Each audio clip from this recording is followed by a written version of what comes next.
I'm just out in the garden room and I'm going to show you how I make the Radius 1 Playmobil track into a Radius 5 Playmobil track. See, when I put them together, the Radius 1 and the Radius 5, you can see, I mean, the outside rail on this one is almost in line with the inside rail on that one, so it's quite a lot. So, as you can see here, I've constructed a very technical piece of equipment to deal with the job.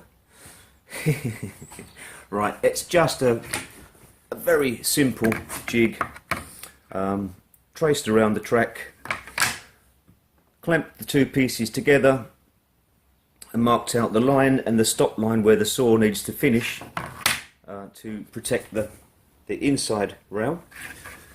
And then that's just been spaced out and screwed together. The cuts, I've done that with the chop saw. So that probably took me all of 10 minutes to make. The track simply slots in there. There are screws and chocks underneath there to hold the whole thing in place, so that it lifts in and out, but once it's in, it can't move. And then it's a simple matter of running the saw down there, the hand saw down there.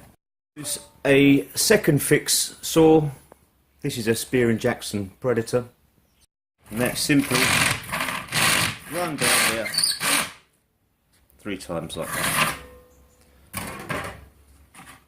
to cut into the plastic. Okay, so that is how they come out. If I hold this up, you can see the 3 cuts from top rail to bottom rail between each of the sleepers. Into this second jig, there's still a lot of tension in there, so what I also do is trim out 3 slots. Can you see that? On the other side of the track, and that makes it very, very flexible. So now we're in the jig, and that's the Radius 5 on top.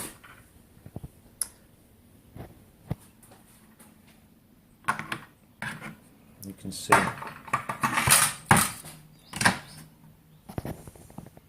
we have exactly Radius 5. Side, I'll just point out that the Playmobil track, the plastic track and the brass track, whichever manufacturer, they are identical in the depth and the thickness of the rail, so they are compatible. I mean, you can't fix them with the fish plates, but screwed down you could intermix these tracks. So if you're running a radio controlled railway and you have some room for a siding to store trains, or a hidden area or a tunnel, this is a cost-effective way of just adding some track. Okay, so now I'm just checking with the Radius 5 track laid rail to rail on top of the plastic track that I've cut. I'm just checking to make sure I've got a good even section of rail with no bumps, so that's nice and smooth. Come outside, and what I'm going to do is I'm going to use this very hot soldering iron.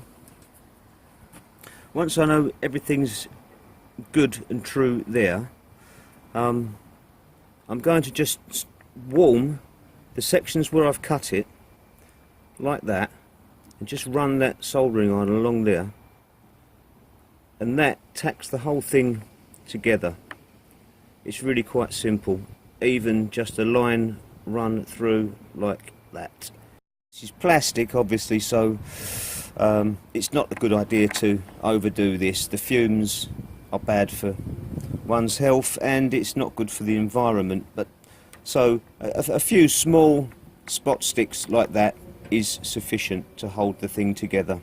There's not much pressure on it, and what I've done in the past is I've just lifted these and put a dab of super glue onto those, and that works just as well. I've just found this is quicker. I can do that and then move on to the next one. You can clearly see the difference now between the Radius 1 and the Radius 5. Two pieces together, you can really see the difference. Look at that. Okay, so there are 2, 4, 6, 8, 10, 12, 14, 16, 18, 20, 22, 24, 26, 27. Just cut using that jig. Nice and easy, nice and quick. There we go.